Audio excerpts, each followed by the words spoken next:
Welcome back, everybody, to another deep dive. You guys have given us some awesome background on Maine's current governor, Janet Mills, and I'm really pumped to jump into it. Oh yeah, it's a super interesting story, especially when you consider how Maine's political scene really kind of mirrors what's going on nationally. Definitely. So let's get into it. Who is Janet Mills and what's her story?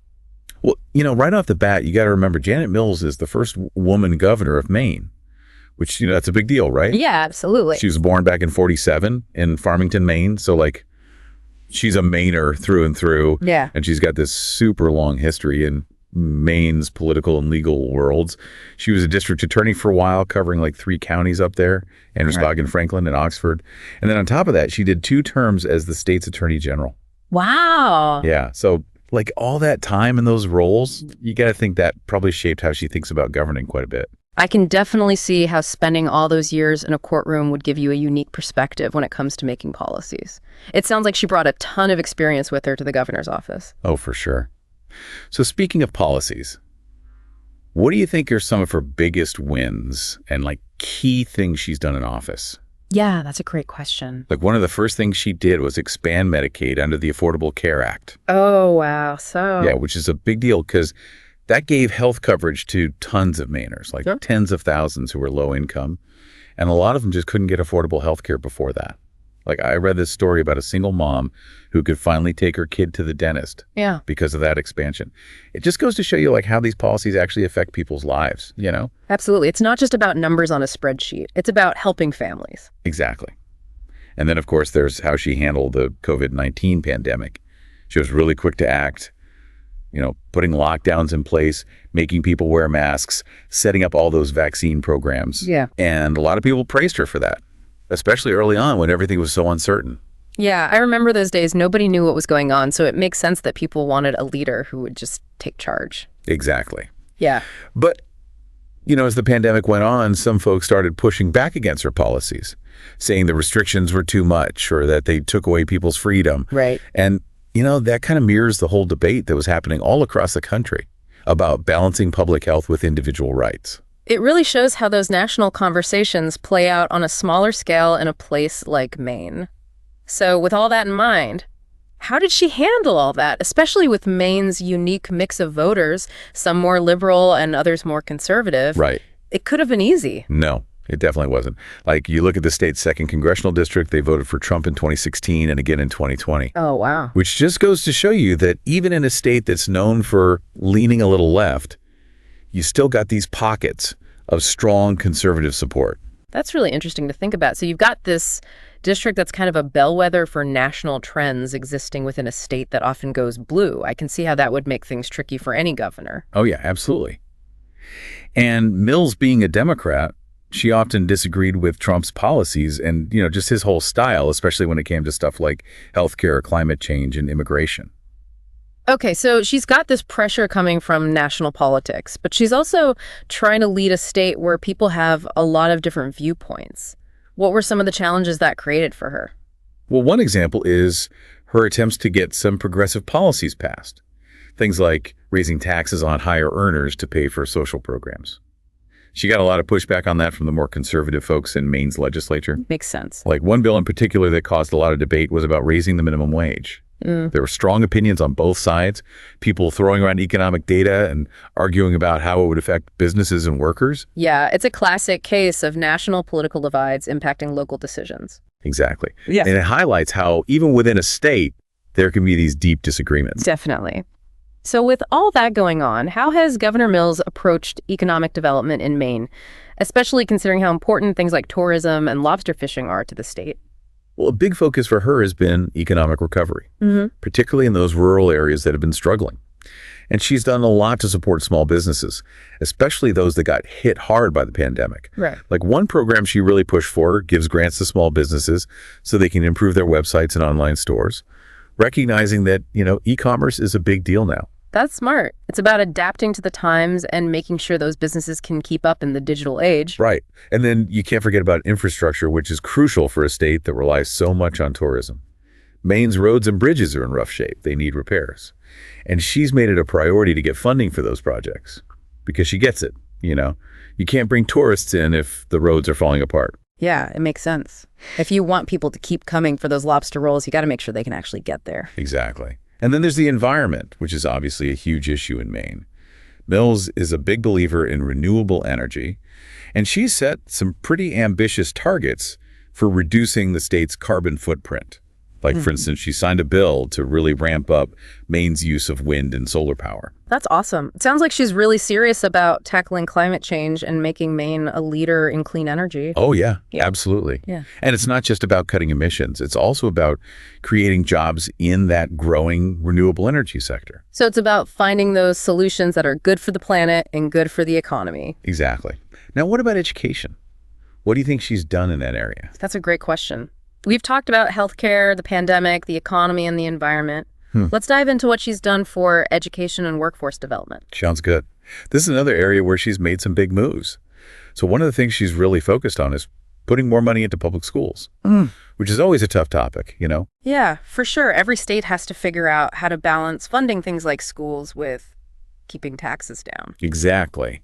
And she's also been a big supporter of making early childhood education more available, because she understands that those early years are so important, you know? Yeah, I've read a lot about how crucial early learning experiences are for kids' development.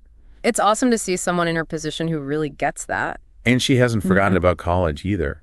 She's been trying to make it more affordable and easier for people to go, because she knows that having a well-educated workforce is key for Maine's future. So she's taking kind of a big picture view of education, you know, recognizing that it's not just about K through 12, it's about supporting people at every stage. Right, it's about investing in people. Exactly. So we've talked about a lot of her policies, but I'm also curious about her style. What's she like as a leader? A lot of people would say she's a pragmatist. You know, she's more about getting things done than playing political games. That's cool to hear. It seems like so much of politics these days is about arguing and scoring points instead of actually solving problems. I agree.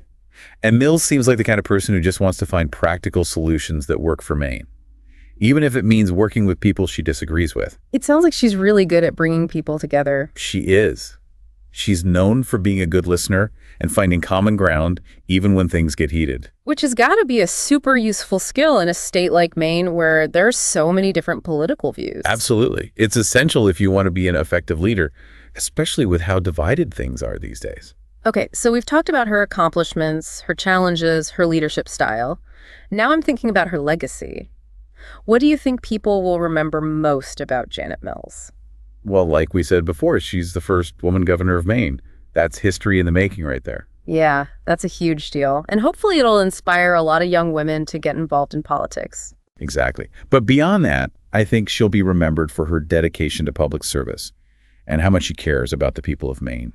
It sounds like she's really trying to make a difference in people's lives, not just, you know, climb the political ladder. That's definitely the vibe I get. She's driven by a sense of duty and a desire to make her state better.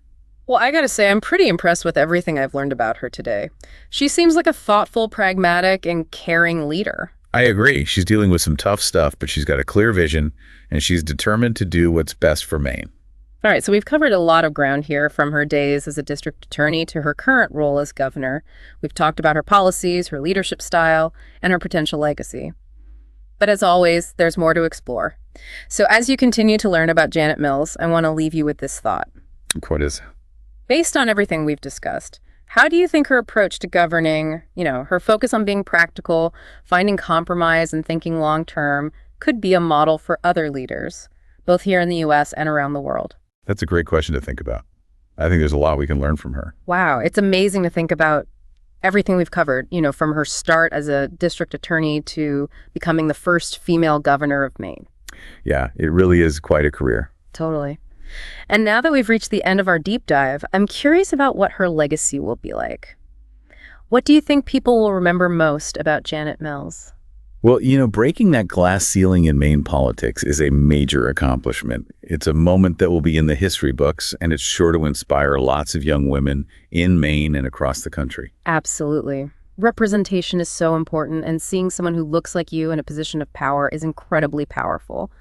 But beyond that symbolic significance, what about the policies she's put in place? What concrete changes do you think will have the most lasting impact? I think her commitment to healthcare is something that will resonate for years to come. Expanding Medicaid under the Affordable Care Act was a bold move that gave health care coverage to so many Mainers who desperately needed it. And her efforts to combat the opioid crisis, which has hit Maine particularly hard, have saved lives and helped families heal. These are the kinds of things that have a real tangible impact on people's lives. Yeah, it's about improving the quality of life for everyday people, making sure they have access to health care and supporting those who are struggling with addiction. Those are legacies that truly matter. Absolutely. And when it comes to the economy, I think her focus on supporting small businesses, especially those in rural areas, will be a key part of her legacy. She recognizes that small businesses are the backbone of Maine's economy, and she's worked hard to help them thrive. It's about fostering a sense of community and recognizing that a strong economy benefits everyone, not just big corporations. And what about her record on the environment? She's made climate change a major focus of her time as governor. Yes, and I think her ambitious goals for renewable energy and reducing Maine's carbon footprint will be a big part of how she's remembered. She's not just talking about climate change, she's taking real action to address it. And that kind of leadership is so crucial right now. It's about being proactive and realizing that we can't keep putting off dealing with the environment. We need leaders who are willing to make bold moves. Exactly. And I think that's one of the things that makes Janet Mills such an interesting figure. She's not afraid to tackle tough challenges head on, and she's always looking for ways to create a better future for Maine. It seems like she's the kind of leader who's always thinking ahead, always considering how her decisions will impact the future. That's right. And I think that forward-thinking approach will be a key part of her legacy. She's not just focused on the present. She's laying the groundwork for a stronger, more sustainable Maine for generations to come. It's about leaving the world better than you found it, creating a ripple effect that goes way beyond your time in office. Precisely. And I think Janet Mills is doing just that. She's a trailblazer, a pragmatist, and a leader who's deeply committed to her state and its people. And her influence will be felt for many years to come. Well said. I think that's a perfect way to wrap things up. Thank you so much for joining us for this deep dive into the world of Janet Mills. We've covered a lot of ground, from her background and her policies to the challenges she's faced and her lasting legacy. I hope you've enjoyed the journey as much as we have. It's been my pleasure. And like always, we encourage you to keep learning and exploring and come to your own conclusions about the incredible career of Janet Mills. Until next time, keep on diving deep.